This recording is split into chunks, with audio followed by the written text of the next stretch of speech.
참예수님, 이 관이 필립보입니다. 마르코 복음서 8장 11절에서 38절 가르침을 합니다. 기도하고 시작합니다. 성부와 성자와 성령의 이름으로 아멘. 성령 하느님, 가르침의 중요성과 예수님 따르는 방법을 알고 신앙생활하도록 도와주시기를 예수의 이름으로 간절히 청합니다. 아멘. 8장 11절에서 13절. 바리새인들이 와서 예수님과 논쟁하기 시작하였다. 그분을 시험하려고 하늘에서 오는 표징을 요구하였던 것이다. 예수님께서는 마음속으로 깊이 탄식하시며 말씀하셨다. 어찌하여 이 세대가 표징을 요구하는가? 내가 진실로 너에게 말한다. 이 세대는 어떠한 표징도 받지 못할 것이다. 그러고 나서 그들을 버려두신 채 다시 배를 타고 건너편으로 가셨다. 미카 5장 1절. 너 에프라다의 베들레헴아, 너는 유다 부족들 가운데서 보잘것없지만 나 하느님을 위하여 이스라엘을 다스리리. 메시아가 너에게서 나오리라. 그의 뿌리는 옛날로 아득한 시절 창세기 3장 15절로 거슬러 올라간다. 이스라엘 사람들은 예수님께서 오시기 전에 모세 오경을 비롯한 구약 성경에 나오는 야훼 하느님을 믿는 민족 종교인 유다교 신자들입니다. 유다교 신자 중에 바리새인들은 율법을 충실하게 실천하면서 하느님을 열심히 믿는 사람들입니다. 그래서 그들은 성경을 근거로 하느님께서 약속해 주신 메시아, 구세주를 기다렸습니다. 그러던 중에 미카 예언자가 메시아가 태어날 곳은 베들레헴이라고 예언했습니다. 그렇기 때문에 메시아는 베들레헴에서 태어난다고 믿고 있었습니다. 루카복음 2장 1절에서 7절. 그 무렵 아우구스투스 황제에게서 칙령이 내려 온 세상이 호적 등록을 하게 되었다. 이 첫 번째 호적 등록은 퀴리니우스가 시리아 총독으로 있을 때에 실시되었다. 그래서 모두 호적 등록을 하러 저마다 자기 본향으로 갔다. 요셉도 갈릴레아 지방 나자렛 고을을 떠나 유다 지방 베들레헴이라고 불리는 다윗 고을로 올라갔다. 그가 다윗 집안의 자손이었기 때문이다. 그는 자기와 약혼한 마리아와 함께 호적 등록을 하러 갔는데 마리아는 임신 중이었다. 그들이 거기에 머무르는 동안 마리아는 해산날이 되어 첫 아들을 낳았다. 그들은 아기를 포대기에 싸서 구유에 뉘었다. 여관에는 그들이 들어갈 자리가 없었던 것이다. 이스라엘을 지배하던 로마 황제 아구스투스가 호적 등록을 하라고 칙령을 내렸습니다. 그래서 예수님의 양아버지인 요셉은 나자렛에서 본향인 베들레헴으로 호적 등록을 하러 갔습니다. 그때 예수님께서 탄생하셨습니다. 그래서 미카 예언자 말대로 메시아이신 예수님께서는 베들레헴에서 태어나셨습니다. 예수님께서 태어나시자 유다왕 헤로다가 예수님을 죽이려고 했습니다. 그때 천사가 요셉의 꿈에 나타나 아기 예수님을 데리고 이집트로 가라고 했습니다. 요셉은 예수님을 데리고 이집트로 피신 가서 살다가 헤로다가 죽자 나자렛으로 돌아와서 살았습니다. 그렇기 때문에 예수님께서는 베들레헴에서 태어나셨지만 나자렛에서 자라셨기 때문에 사람들은 예수님께서 나자렛에서 태어나신 줄 알고 있었습니다. 그런데 예수님께서는 성경에 기록된 메시아만이 하실 수 있는 갖가지 기적을 일으키셨습니다. 그래서 바리새인들이 예수님을 찾아와서 혹시 메시아이신가 확인하려고 하늘에서 오는 표징, 즉 하나님의 인정을 받았다는 표로 기적을 보여달라고 요구한 것입니다. 예수님께서는 이미 사람이 알 수 없는 수많은 기적을 일으키셨습니다. 그런데도 바리사이들이 하나님의 인정을 받았다는 표징, 기적을 일으켜보라고 한 것입니다. 그러자 예수님께서 탄식하시며 어찌하여 이 세대가 표징을 요구하는가? 내가 진실로 너에게 말한다. 이 세대는 어떠한 표징도 받지 못할 것이다 라고 말씀하셨습니다. 예수님께서 이 세대는 어떠한 표징도 받지 못할 것이다 라고 말씀하신 이유는 예수님께서는 전능하신 분이시다 라는 것을 믿지 않는 사람들에게는 표징을 일으켜주지 않으신다 라는 것을 말씀하신 것입니다. 예수님께서는 바리사이들이 요구하는 표징에 답하신 후 배를 타고 가셨습니다. 그래서 그러고 나서 그들을 버려두신 채 다시 배를 타고 건너편으로 가셨다라는 것입니다. 탈출기 3장 10절, 18절에서 20절. 나 하느님이 이제 너를 파라오에게 보낼 터이니 내 백성 이스라엘 자손들을 이집트에서 이끌어내어라. 그러면 그들이 너의 말을 들을 것이다. 너는 이스라엘의 원로들과 함께 이집트 임금에게 가서 주 히브리인들의 하나님께서 저에게 나타나셨습니다. 그러니 이제 저희가 광야로 사흘 길을 걸어가 주 저희 하나님께 제사를 드릴 수 있도록 허락해 주십시오 하고 말하여라. 그러나 강한 손으로 몰아세우지 않는 한 이집트 임금은 너희를 내보내지 않으리라는 것을 나는 안다. 그러므로 나는 나 하나님은 손을 내뻗어 이집트에서 온갖 이적, 기이한 행적을 일으켜 그 나라를 치겠다. 그런 뒤에야 그가 너희를 내보낼 것이다. 하나님께서 모세에게 내가 하라는 대로 네가 하면 내가 기적을 일으키겠다고 말씀하신 것입니다. 모세가 하나님께서 명령하신 대로 순종하자 이적과 기적, 표징이 일어났습니다. 그래서 모세가 이집트에서 종살이 하던 이스라엘 백성을 이끌고 홍해바다를 건너 가나안 땅에 간 것입니다. 엘리야가 일으킨 기적도 하나님 말씀에 순종했을 때 일어난 것입니다. 이와 같이 구약에서 하나님의 표징, 이적과 기적 방법은 하나님께서 쓰시는 사람들이 하나님께서 말씀하신 대로 순종했을 때 일어난 것입니다. 모세나 엘리야가 스스로 자기의 능력으로 표징, 기적을 일으킨 것은 없습니다.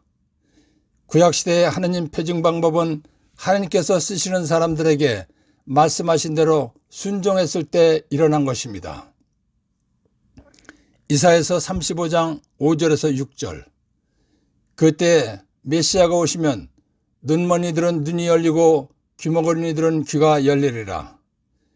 그때 다리 저는 이는 사슴처럼 뛰고 말 못하는 이의 혀는 환성을 터뜨리리라. 광야에서는 물이 터져 나오고 사막에서는 냇물이 흐르리라. 이사야 예언자가 예언한 대로 메시아이신 예수님께서 오셔서 소경의 눈을 뜨게 하시고 벙어리가 말을 하게 하셨습니다. 증풍에 걸려 걷지 못하던 사람을 정상으로 걷게 했으며 악령, 귀신에 시달리는 사람들을 고쳐주셨습니다. 풍랑을 가라앉히시고 빵기적을 일으키시고 죽은 사람을 살려내시는 등 헤아릴 수 없이 많은 기적을 일으키셨습니다. 그러나 구약에 나오는 예언자들처럼 하나님께서 하라고 말씀하신 대로 순종해서 표징, 기적과 이적을 일으키신 것이 아닙니다. 신약시대의 표징 방법은 구원자로 오신 전능하신 하나님이신 예수님께서 직접 표징, 이적과 기적을 일으키신 것입니다. 예수님께서 이 세상에 오시기 전인 구약시대에는 모세의 율법을 기초로 이스라엘 사람들이 하나님을 믿던 민족 종교가 유다교입니다. 유일신인 야훼 하나님을 믿으면서 메시아, 그리스도가 오실 것을 믿었습니다. 메시아가 오시면 지상 천국이 건설되리라고 믿으면서 선민의식을 강하게 갖고 있었습니다. 유다교에는 바리새파와 사두가이파가 있습니다. 유다교라는 이름이 생긴 것은 기원전 4세기경부터입니다. 사도행전 23장 8절. 사실 사두가이들은 부활도 천사도 영도 없다고 주장하고 바리새인들은 그것을 다 인정하였다. 바리새인은 유다교의 한 파입니다. 바리새인은 문서화된 모세 오경과 토라와 죽음 이후의 영혼 불멸성, 몸의 부활, 천사 같은 영적 존재를 믿었으며 구전된 전승도 모세 율법의 중요한 일부로 보았습니다. 바리새인은 율법을 잘 지키는 구별된 사람이라는 것입니다. 바리새인들은 율법을 잘 지키기 때문에 스스로 의인이라고 생각하고 살았습니다. 율법을 잘 지켜 스스로 의인이라고 생각하는 바리새인들은 율법을 잘 지키지 못하는 사람들을 죄인이라고 했습니다. 그래서 바리새인들은 율법을 잘 지키지 못하는 죄인들과는 어울리지 않았습니다. 사두가이는 서기 70년 제2차 예루살렘 성전이 파괴당하기 전 약 2세기 동안 번성했던 유다교 제사장 분파입니다. 그 기원과 초기 역사에 관해서 확실하게 알려진 것은 많지 않으나 이 종파의 이름이나 귀족과의 밀접한 관계로 미뤄보아 솔로몬 시대의 사독과 관련이 있는 것 같습니다. 종교의식과 율법의 많은 세부사항뿐만 아니라 유다 민족에게 준 하나님의 계시 내용과 범위에 관해서도 바리새파와 끊임없이 대립했습니다. 사두가이파는 문서화된 모세 오경, 토라 외에는 구전된 율법은 인정하지 않고 무시했습니다. 그리고 죽음 이후의 영혼 불멸성, 몸의 부활, 천사 같은 영적 존재를 부인했습니다. 사두가이파는 종교 문제에서는 보수적이었지만 부와 오만한 태도, 로마 통치자들과 타협함으로써 일반 사람들의 미움을 불러일으켰습니다. 현상 유지를 옹호한 사두가이파는 그리스도교의 출현을 크게 경계했으며 예수를 재판하고 죽이는데 모종의 역할을 했음이 분명합니다. 그들의 생활은 성전 예배와 밀접히 관련되어 있었기 때문에 로마의 티투스 군대가 예루살렘을 멸망시킨 서기 70년 후에는 사두가이파에 대한 언급이 역사에서 급속히 사라졌습니다. 마르코복음 16장 17절에서 18절. 예수님 말씀, 예수 믿는 이들에게는 이러한 표징들이 따를 것이다. 곧 내 이름으로 마귀, 귀신들을 쫓아내고 새로운 언어들을 말하며 손으로 뱀을 집어들고 독을 마셔도 아무런 해도 입지 않으며 또 병자들에게 손을 얹으면 병이 나을 것이다. 예수님께서는 예수님 믿는 사람들에게 표징, 기적을 일으키는 특별한 권한을 주셨습니다. 예수님께서 표징, 기적을 일으키는 특별한 권한을 주셨다는 것은 하나님의 특별한 권한을 주신 것입니다. 예수님 믿는 사람들에게 하나님의 특별한 권한을 주셨다는 것을 말로 표현할 수 없는 최고의 복을 주신 것입니다. 예수님께서 귀신들이 벌벌 떨며 복종하는 하나님의 이름 예수 이름을 사용하라고 우리에게 주셨다는 것은 하나님의 이름인 예수 이름의 권능, 권세를 사용해서 병을 일으키는 피조물인 마귀, 악령들을 마음대로 쫓아내고 병 낫고 살라는 것입니다. 마귀, 귀신들을 쫓아내고 병을 고치는 것은 표징, 기적입니다. 그렇기 때문에 이제는 예수님께서 주신 특별한 권한으로 귀신들을 쫓아내고 병을 고치면서 표징, 기적을 일으켜 예수님께서는 전능하신 하느님이시다 라는 것을 증거하면서 사는 시대라는 것을 알아야 합니다. 2016년 10월 2일 평화신문에 미국 사도직 응용연구센터 연구원이 냉담 청소년에 관한 논문. 이 내용을 보면 미국의 냉담 청소년들은 종교와 하느님에 대한 증거와 증명, 표정을 원한다고 했습니다. 즉 냉담 청소년들의 말은 하느님, 예수님께서 계시다는 것을 성경 말씀을 근거로 확인해 표징을 보여달라는 것입니다. 그러면 교회에 나오겠다는 것입니다. 교회는 미국 냉담 청소년들의 요청에 마르코복음 16장 17절에서 18절 말씀을 근거로 기쁘게 증거하고 증명해 주었어야 합니다. 그러라고 예수님께서 귀신들이 복종하는 하나님의 이름 예수를 예수님 믿는 사람들에게 주신 것입니다. 예수님 믿는 사람들에게 귀신들이 복종하는 하나님의 이름 예수를 주신 것은 예수 이름을 사용하여 마귀, 악령들을 쫓아내고 병을 고치면서 살라고 주신 특별한 권한입니다. 그런데 교회는 증거하고 증명해 주지 못했습니다. 교회가 증거하고 증명해 주지 못한 것은 예수님 말씀은 영원히 변하지 않고 그대로 이루어지는 진리의 법이다 라는 것을 믿고 실행하지 않았기 때문입니다. 교회는 예수님께서 믿는 이들에게 주신 마르코복음 16장 17절에서 18절 말씀을 근거로 마귀, 악령들을 쫓아내고 병을 고치는 사람들을 찾아내야 합니다. 그리고 구마 치유하는 사제들과 평신도들을 많이 양성해서 귀신들을 쫓아내고 병을 고치면서 예수님 말씀은 모두가 사실이다. 예수님께서는 살아계신 전능하신 하나님이다 라는 것을 증거하고 증명해 주어야 합니다. 그리고 복음, 즉 사람은 아담의 원죄로 인해서 누구나 다 지옥에 가게 되어 있다.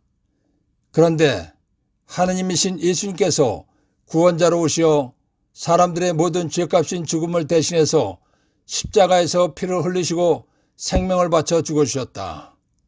그래서 예수를 믿으면 죄에서 구원받고 영원히 행복한 하늘나라에 가서 사는 것이다. 그러나 예수를 믿지 않으면 지옥 불 속에 갈 원죄가 있기 때문에 영원한 불 속인 지옥에 가서 고통받는 것이다 라는 것을 가르쳐 주어야 합니다. 그러면 냉담자는 돌아오고 미지근한 신앙생활을 하는 사람들은 열심한 신앙인이 되는 것입니다. 그리고 믿지 않는 사람들도 예수를 믿게 되는 것입니다. 이러한 일이 일어나는 사목을 하라고 예수님께서 복음을 전하라고 하시면서 예수님 믿는 사람들에게 마귀, 귀신들을 쫓아내고 병 고치면서 살라고 특별한 권한을 주신 것입니다. 교회가 예수님 말씀을 믿고 실행하면 크게 성장하고 발전해서 온 세상으로 확산되는 것입니다. 그러면 이 세상 모든 사람들이 예수를 믿고 구원받게 되는 것입니다. 이 세상 모든 사람들이 구원받는 것이 하나님 아버지의 뜻이며 예수님의 뜻입니다. 그래서 예수님께서 가르쳐 주신 단 하나인 주님의 기도에 아버지의 뜻이 하늘에서와 같이 땅에서도 이루어지소서라고 기도하라고 하신 것입니다. 아버지의 뜻이 하늘에서와 같이 땅에서도 이루어지소서라는 말은 이미 아버지의 뜻은 하늘에서는 이루어졌다는 것입니다. 아버지의 뜻이 하늘에서 이루어졌다는 것은 천상 하늘에 있는 모든 천사들이 하느님을 찬양하고 있다는 것입니다. 이와 같이 지상에서도 모든 사람들이 예수를 믿고 하나님 아버지를 찬양하는 일이 이루어지게 해달라는 것입니다. 아버지의 뜻이 하늘에서와 같이 땅에서도 이루어지게 하려면 교회가 예수님께서 주신 특별한 권한 마르코복음 16장 17절에서 18절 말씀을 근거로 표징, 구마 치유 기적을 일으키면서 전개하면 되는 것입니다. 저는 제가 창립한 전국 천주교 예수 노상전교회 치유 피정 때마다 3년 동안 명동 가톨릭 회관에서 마르코복음 16장 17절에서 18절 말씀을 근거로 참석자 20% 정도가 즉석에서 내적 치유를 받게 했습니다. 그리고 참석자 10% 정도가 즉석에서 육체 치유를 받겠습니다. 저에게는 육체의 병을 치유받은 사람들이 증언하는 것을 동영상으로 촬영한 파일이 아주 많이 있습니다. 1. 하늘에서 오는 표징. 하느님께서 보내신 사람이라는 것을 기적을 일으켜 증명해 보이는 것입니다. 하늘에서 오는 표징은 영적 시대, 즉 구약 시대와 신약 시대에 따라 다른 것입니다. 2. 이 세대는 어떠한 표징도 받지 못할 것이다. 예수님께서는 전능하신 분이시다 라는 것을 믿지 않는 사람들에게는 표징을 일으켜주지 않으신다 라는 것을 말씀하신 것입니다. 3. 구약시대의 하느님 표징 방법. 탈출기 3장 10절, 18절에서 20절 참고. 구약시대의 하느님 표징, 이적과 기적 방법은 하느님께서 쓰시는 사람들이 하느님께서 알려주신 말씀대로 순종했을 때 일어난 것입니다. 그러나 그 사람들 스스로 자기의 능력으로 표징, 기적을 일으킨 것은 없습니다. 4.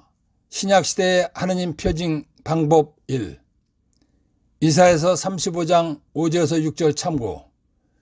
구원자로 오신 전능하신 하느님이신 예수님께서 직접 표징, 이적과 기적을 일으키신 것입니다. 5. 신약시대의 하느님 표징 방법 2. 마르코복음 16장 17절에서 18절 참고. 예수님께서 믿는 사람들에게 주신 특별한 권한으로 병을 일으키는 귀신들을 쫓아내고 새로운 언어를 말하며 병자에게 손을 얹으면 병이 낫는 것입니다. 6. 유다교 1. 예수님께서 이 세상에 오시기 전 구약시대에 이스라엘 민족이 모세의 율법을 기초로 하느님을 믿던 민족 종교입니다. 유일신인 야훼 하느님을 믿으면서 메시아, 그리스도가 오실 것을 믿었습니다. 7. 유다교 2. 메시아가 오시면 지상 천국이 건설되리라고 믿으면서 선민의식을 강하게 갖고 있었습니다. 유다교에는 바리사이파와 사두가이파가 있습니다. 유다교라는 이름이 생긴 것은 기원전 4세기경부터입니다. 8. 바리사이 1. 사도행전 23장 8절 참고. 유다교의 한 파입니다. 문서화된 모세 오경과 토라와 죽음 이후의 영원 불멸성, 몸의 부활, 천사 같은 영적 존재를 믿었으며 구전된 전승도 모세 율법의 중요한 일부로 보았습니다. 9. 바리사이 2. 율법을 잘 지키는 구별된 사람이라는 것입니다. 율법을 잘 지키기 때문에 스스로 의인이라고 생각했습니다. 율법을 잘 지키지 못하는 사람들을 죄인이라고 하면서 어울리지 않았습니다. 10. 사두가이 1. 사도행전 23장 8절 참고. 서기 70년 제2차 예루살렘 성전이 파괴당하기 전 약 2세기 동안 번성했던 유다교 제사장 분파입니다. 이 종파의 이름이나 귀족과의 밀접한 관계로 미뤄보아 솔로몬 시대의 사덕과 관련이 있는 것 같습니다. 11. 사두가이 2.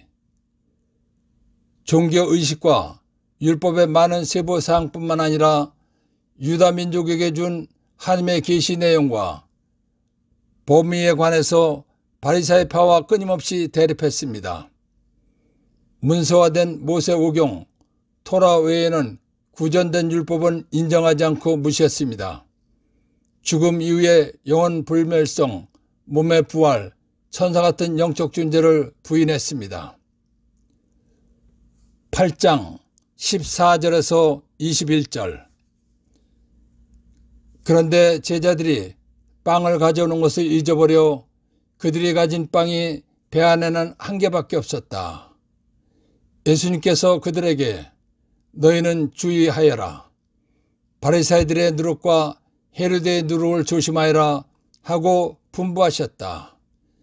그러자 제자들은 자기들에게 빵이 없다고 서로 수군거렸다. 예수님께서는 그것을 아시고 그들에게 말씀하셨다. 너희는 어찌하여 빵이 없다고 수군거리느냐? 아직도 이해하지 못하고 깨닫지 못하느냐? 너의 마음이 그렇게도 완고하냐? 너희는 눈이 있어도 보지 못하고 귀가 있어도 듣지 못하느냐? 너는 기억하지 못하느냐?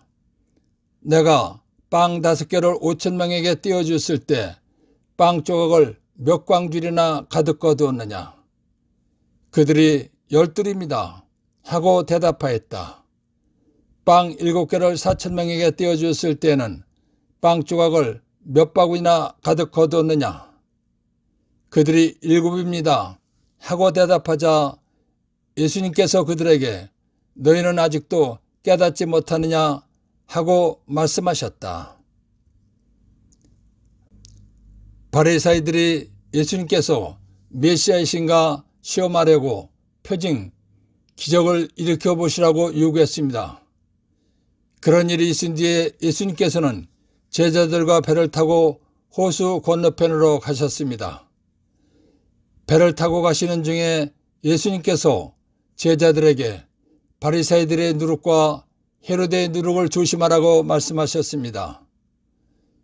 예수님께서 누룩을 말씀하신 것은 빵 때문이 아니었습니다. 예수님께서 바리새인들과 헤로데의 누룩을 말씀하신 것은 그들의 가르침 때문입니다. 왜냐하면 바리새인들은 이스라엘 사람들이 믿는 유다교의 믿음을 이끌어가면서 가르치는 사람들입니다. 그리고 헤로데는 정치적으로 이스라엘을 이끌어가는 사람입니다. 그러니까 이들의 가르침이 이스라엘 민족을 이끌어가는 것이기 때문입니다. 그런데 바리새인들과 헤로데는 예수님을 하나님께서 보내신 메시아, 즉 구세주로 받아들이지 않으면서 사람들을 가르쳤습니다. 그리고 그들의 가르침을 들은 사람들도 예수님을 메시아로 믿지 않았습니다.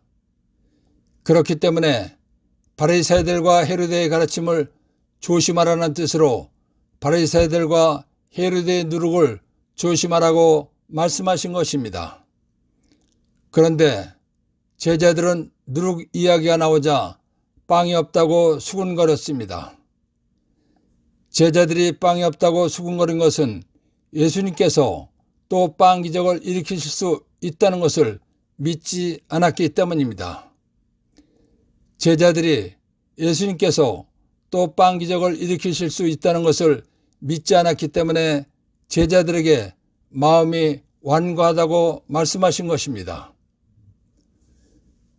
예수님께서는 제자들의 완고한 마음을 바꾸어 믿게 하시려고 너희는 눈이 있어도 보지 못하고 귀가 있어도 듣지 못하느냐? 너희는 기억하지 못하느냐? 라고 말씀하신 것입니다.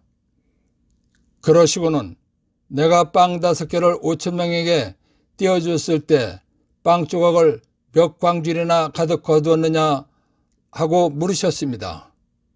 제자들이 12입니다 하고 대답하였습니다. 그러자 다시 빵 7개를 4,000명에게 띄워주었을 때는 빵 조각을 몇 바구니나 가득 거두었느냐 하고 물으셨습니다.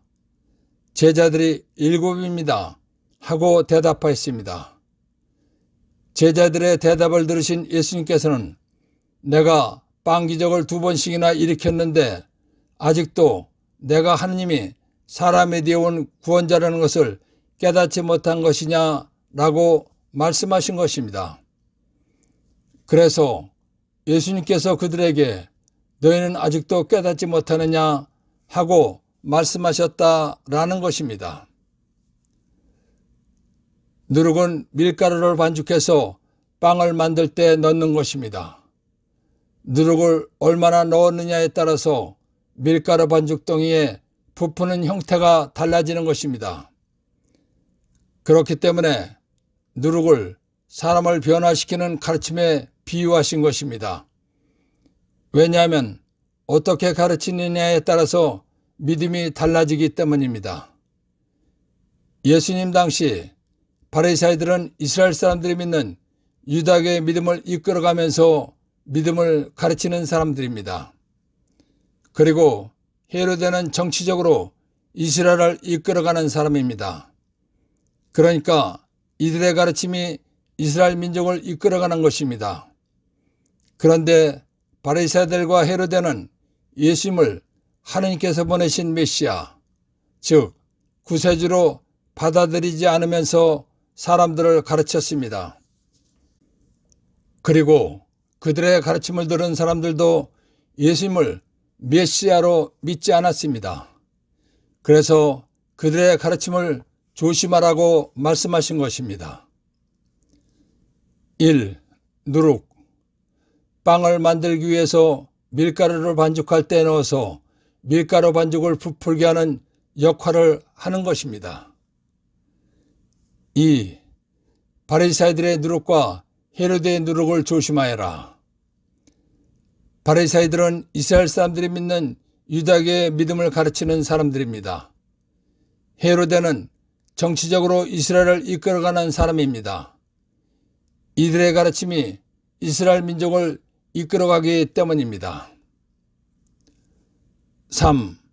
예수님께서 빵 기적을 2번이나 일으키셨는데도 예수님께서 하나님이 사람에 되어 오신 구원자, 메시아라는 것을 깨닫지 못하였기 때문에 하신 말씀입니다. 8장 22절에서 26절. 그들은 벳사이다로 갔다. 그런데 사람들이 눈먼이를 예수님께 데리고 와서는 그에게 손을 대어 주십사고 청하였다. 그분께서는 그 눈먼이의 손을 잡아 마을 밖으로 데리고 나가셔서 그의 2눈에 침을 바르시고 그에게 손을 얹으신 다음 무엇이 보이느냐 하고 물으셨다. 그는 앞을 쳐다보며 사람들이 보입니다. 그런데 걸어다니는 나무처럼 보입니다 하고 대답하였다. 그분께서 다시 그의 2눈에 손을 얹으시니 그가 똑똑히 보게 되었다. 그는 시력이 회복되어 모든 것을 뚜렷이 보게 된 것이다. 예수님께서는 그를 집으로 보내시면서 저 마을로는 들어가지 마라 하고 말씀하셨다. 예수님 일행이 벳사이다에 가셨습니다. 그러자 사람들이 눈먼이를 예수님께 데리고 와서 그에게 손을 대어 주십시오 하고 청하였습니다. 즉 눈을 뜨게 해주시기를 청한 것입니다. 그러자 예수님께서는 이들은 내가 눈먼 장님도 눈을 뜨게 해줄 수 있다고 믿는다는 것을 아셨습니다. 그러한 그들의 믿음을 보신 예수님께서는 눈먼이의 손을 잡고 마을 밖으로 데리고 나가셨습니다. 그러시고는 그의 2눈에 침을 바르시고 그에게 손을 얹으신 다음 무엇이 보이느냐 하고 물으셨습니다. 그러자 눈먼 사람이 눈을 뜨고 사람들이 보입니다. 그런데 걸어다니는 나무처럼 보입니다 하고 대답하였습니다. 그러자 예수님께서 다시 그의 2눈에 손을 얹으시니 그가 똑똑히 보게 되었습니다. 그는 시력이 회복되어 모든 것을 뚜렷이 보게 된 것입니다. 예수님께서는 눈먼 장님을 눈뜨게 하신 후 집으로 돌려보내시며 저 마을로는 들어가지 마라 하고 말씀하셨습니다. 그래서 예수님께서는 그를 집으로 보내시면서 저 마을로는 들어가지 마라 하고 말씀하셨다라는 것입니다. 예수님께서 눈먼이에게 손을 얹으셨을 때 눈먼이가 뚜렷이 보지 못하고 희미하게 보았습니다.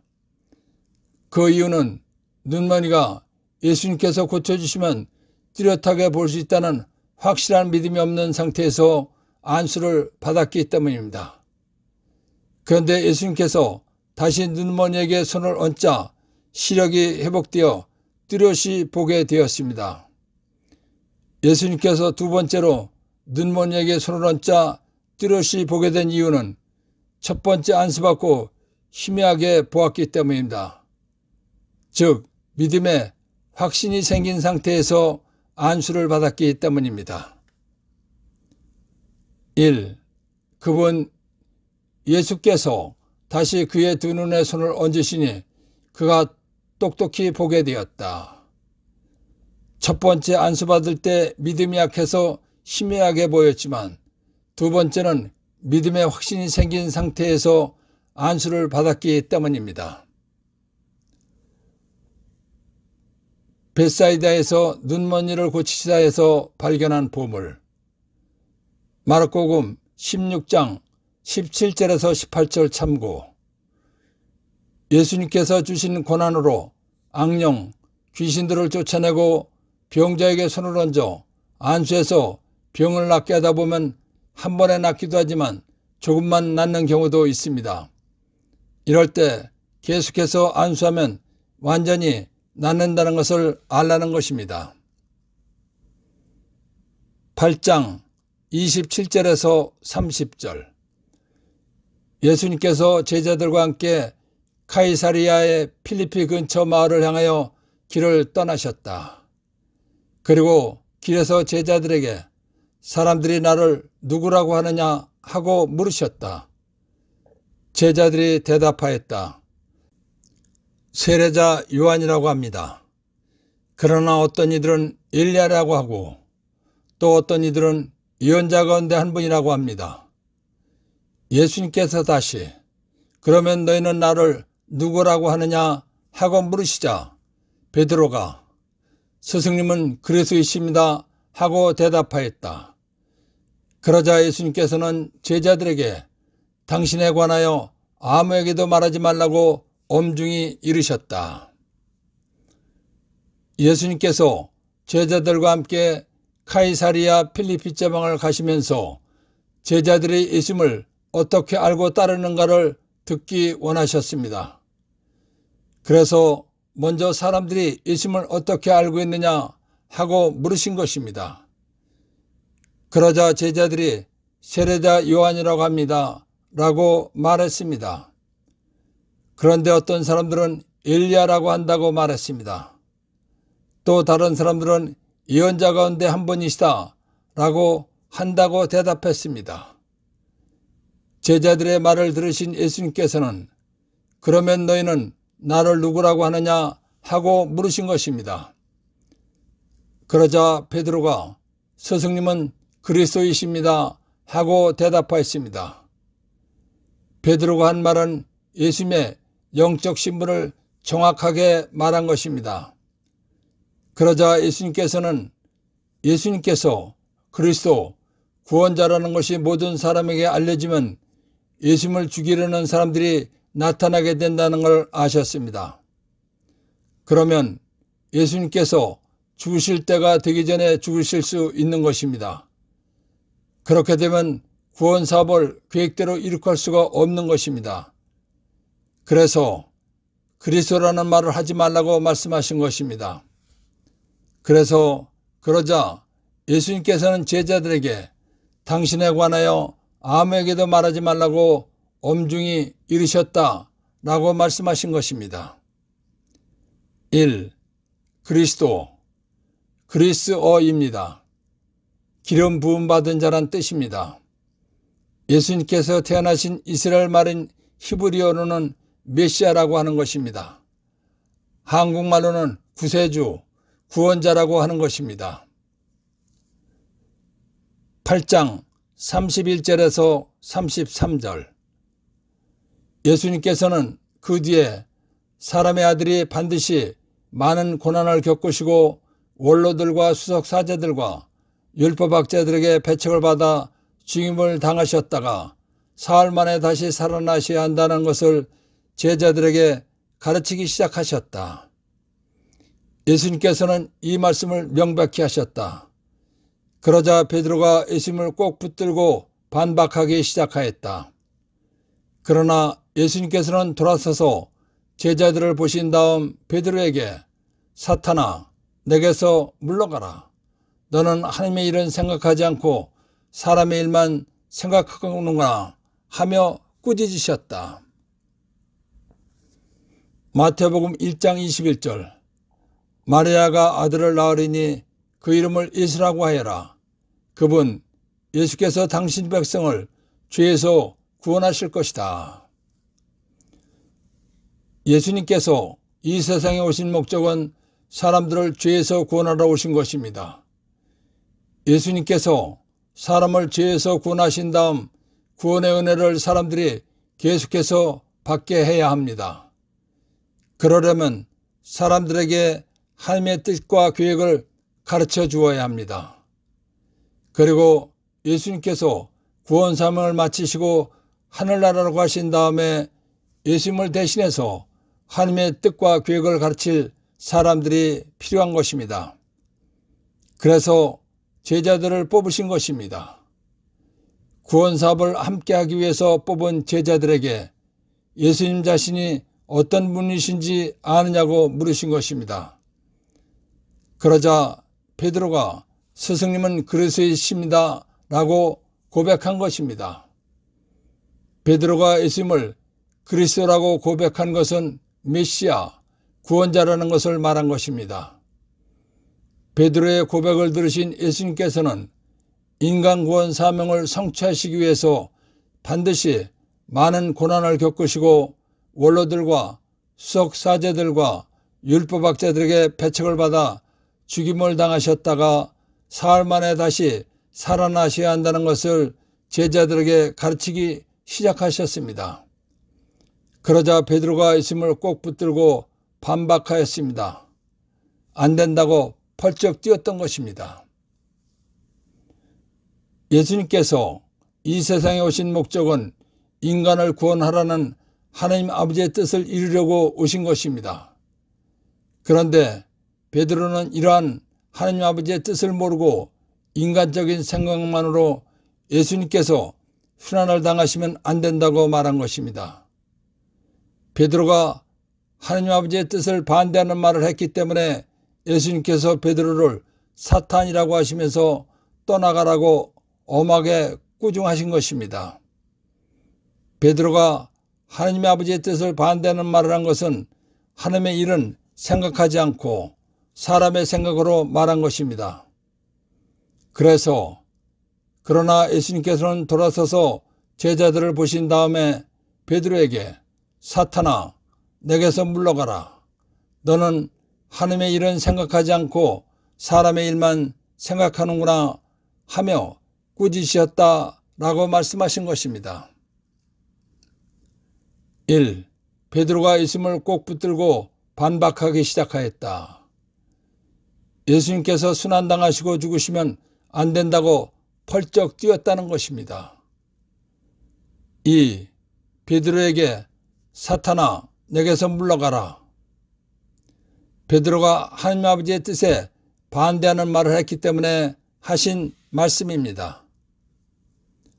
3. 사탄 적대자라는 뜻으로 하나님과 대립하여 존재하는 악을 인격화하여 이르는 말입니다. 4. 너는 하나님의 일은 생각하지 않고 사람의 일만 생각하는구나. 예수님께서 이 세상에 오신 목적은 인간을 구원하라는 하나님의 뜻을 이루려고 오신 것입니다.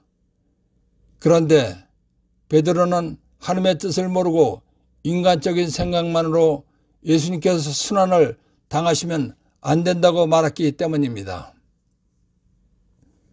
8장 34절에서 38절 예수님께서 제자들과 함께 군중을 가까이 부르시고 그들에게 말씀하셨다. 누구든지 내 뒤를 따르려면 자신을 버리고 제 십자가를 지고 나를 따라야 한다. 정녕 자기 목숨을 구하려는 사람은 목숨을 잃을 것이고 나와 복음 때문에 목숨을 잃는 사람은 목숨을 구할 것이다. 사람이 온 세상을 얻고도 제 목숨을 잃으면 무슨 소용이 있느냐? 사람이 제 목숨을 무엇과 바꿀 수 있겠느냐? 절개 없고 죄 많은 이 세대에서 누구든지 나와 내 말을 부끄럽게 여기면 사람의 아들도 아버지의 영광에 쌓여 거룩한 천사들과 함께 올 최후 심판 때에 그를 부끄럽게 여길 것이다. 예수님께서는 제자들과 군중을 부르신 다음 예수님을 어떻게 따라야 하는 것인지 말씀하셨습니다. 예수님을 따르려면 자존심이나 명예 등을 버리라는 것입니다.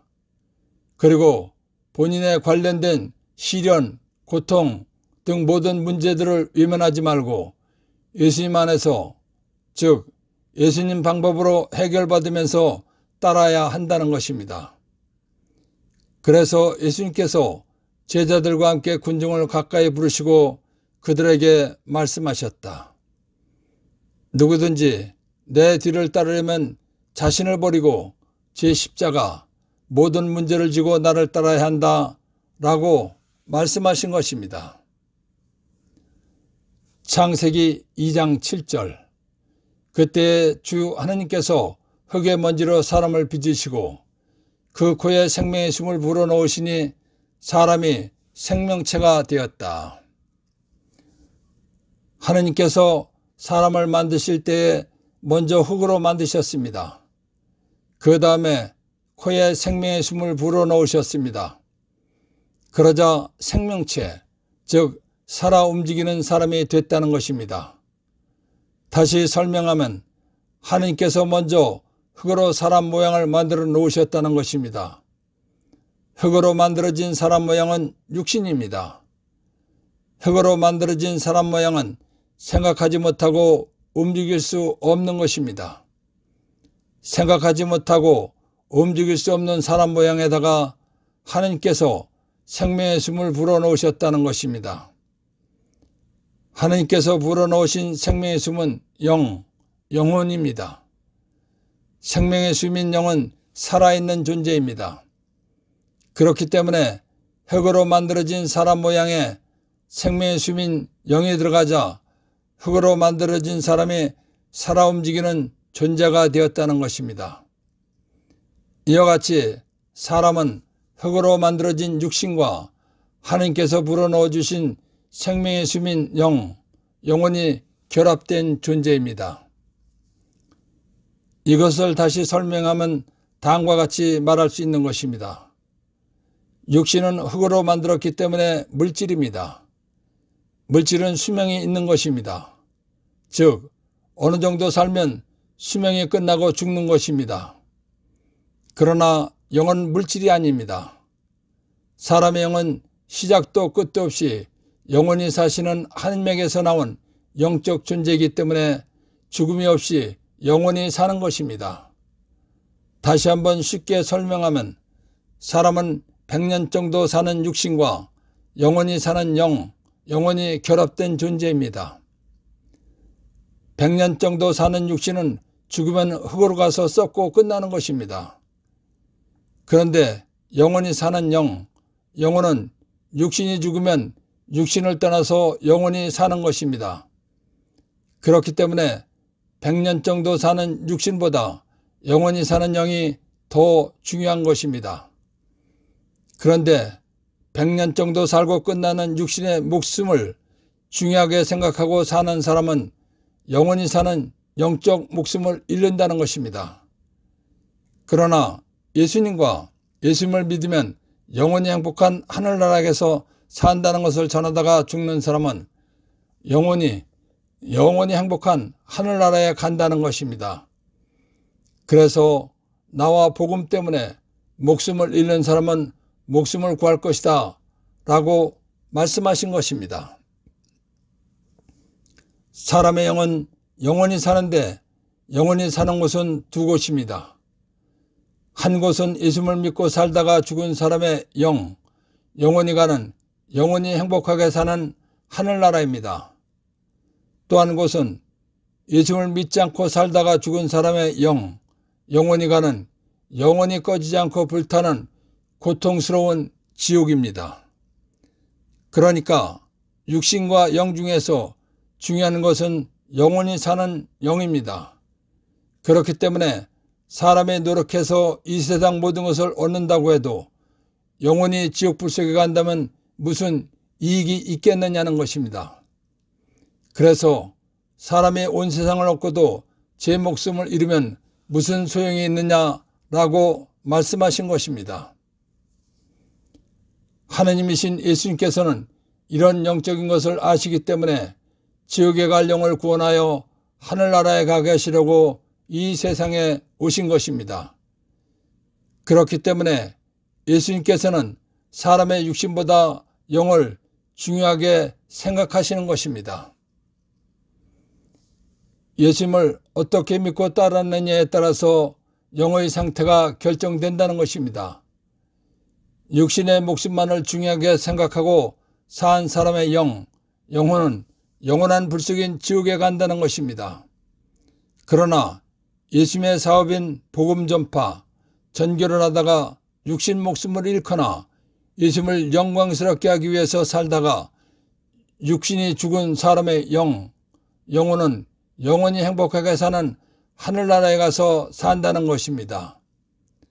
그래서 정녕 자기 육신 목숨을 구하려는 사람은 영 목숨을 잃을 것이고 나와 복음 때문에 육신 목숨을 잃는 사람은 영 목숨을 구할 것이다 라고 말씀하신 것입니다. 그러시면서 예수님 말씀대로 사는 것이 중요하다는 것을 다시 말씀하셨습니다. 육신이 잘 살기 위해서 노력하고 명예를 얻기 위해서 노력해서 이 세상 갖고 싶은 것 다 가져보아도 영원히 사는 영이 하늘나라를 천국을 못 가고 지옥 불속에 간다면 아무 소용이 없다는 것입니다. 중요한 것은 영원히 사는 목숨인 영혼이라는 것입니다. 그래서 사람이 제 목숨을 무엇과 바꿀 수 있겠느냐라고 말씀하신 것입니다. 예수님께서는 영원히 사는 영을 위해서 사는 것이 얼마나 중요한 것인가를 다시 말씀해 주셨습니다. 예수님을 받아들이지 않고 예수님 말씀을 믿으려고 하지 않는 죄 많은 세대에서 예수님과 예수님 말씀을 부끄럽게 여기면 최후 심판 때에 부끄러운 사람으로 여기신다는 것입니다. 즉, 그 최후 심판 때에 각자에게 그 행실대로 갚을 것이다 라고 말씀하신 대로 부끄러운 사람으로 여기신다는 것입니다. 심판 때에 부끄러운 사람이란 과연 어떤 판결이 날까 하고 불안하고 애가 타서 조마조마한 마음으로 심판받는 사람이라는 것입니다. 최후 심판 때에 심판자이신 예수님 앞에서 과연 어떤 판결이 날까 하고 불안하고 애가 타서 조마조마한 마음으로 심판받는다는 것은 엄청 힘든 시간일 것입니다. 그리고 그 결과도 좋지 않을 것입니다. 그래서 절개 없고 죄 많은 이 세대에서 누구든지 나와 내 말을 부끄럽게 여기면 사람의 아들도 아버지의 영광에 쌓여 거룩한 천사들과 함께 올 최후 심판 때에 그를 부끄럽게 여길 것이다 라고 말씀하신 것입니다. 1. 누구든지 내 뒤를 따르려면 자신을 버리고 제 십자가를 지고 나를 따라야 한다. 예수님을 따르려면 자존심이나 명예 등을 버리고 시련, 고통 등 모든 문제들을 외면하지 말고 예수님 방법으로 해결받으면서 따라야 한다는 것입니다. 2. 정녕 자기 목숨을 구하려는 사람은 목숨을 잃을 것이고 사람은 100년 정도 살고 끝나는 육신과 영원히 결합된 존재입니다.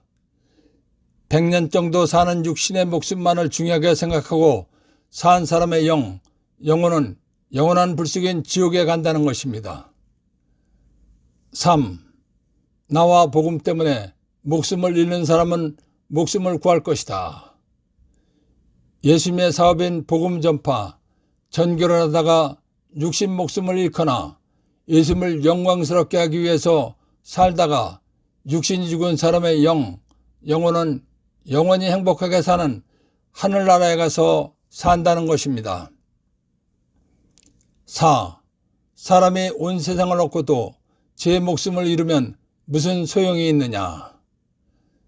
육신이 잘 살기 위해서 노력하고 명예를 얻어서 이 세상 갖고 싶은 것 다 가져도 영원히 사는 영이 하늘나라를 천국을 못 가고 지옥불속에 간다면 아무 소용이 없다는 것입니다. 5. 사람의 제 목숨을 무엇과 바꿀 수 있겠느냐. 사람에게 중요한 것은 영원히 사는 목숨인 영혼이라는 것입니다. 그렇기 때문에 100년 정도 살다가 죽고 없어지는 육신과는 바꿀 수 없다는 것입니다. 6. 사람의 아들도 아버지의 영광에 쌓여 거룩한 처선들과 함께 올 최후 심판 때에 그를 부끄럽게 여길 것이다. 예수님과 예수님 말씀을 믿으려고 하지 않는 죄 많은 세대에서 예수님과 예수님 말씀을 부끄럽게 여기면 최후 심판 때에 예수님께서 그 사람을 떳떳한 사람으로 여기지 않으신다는 것입니다. 예수님을 어떻게 따라야 하는가에서 발견한 보물. 사람은 육신과 영이 결합된 존재인데 영원히 사는 영혼이 진짜 나입니다. 진짜 나인 영이 하늘나라에 가서 영원히 행복하게 살려면 예수님 말씀대로 살고 예수님을 영광스럽게 하는 삶을 살아야 한다는 것입니다. 가르침의 중요성과 예수님 따르는 방법을 알고 신앙생활하도록 도와주신 성령 하나님과 하나님 아버지와 예수님께 감사의 큰 박수를 드립시다. 아멘.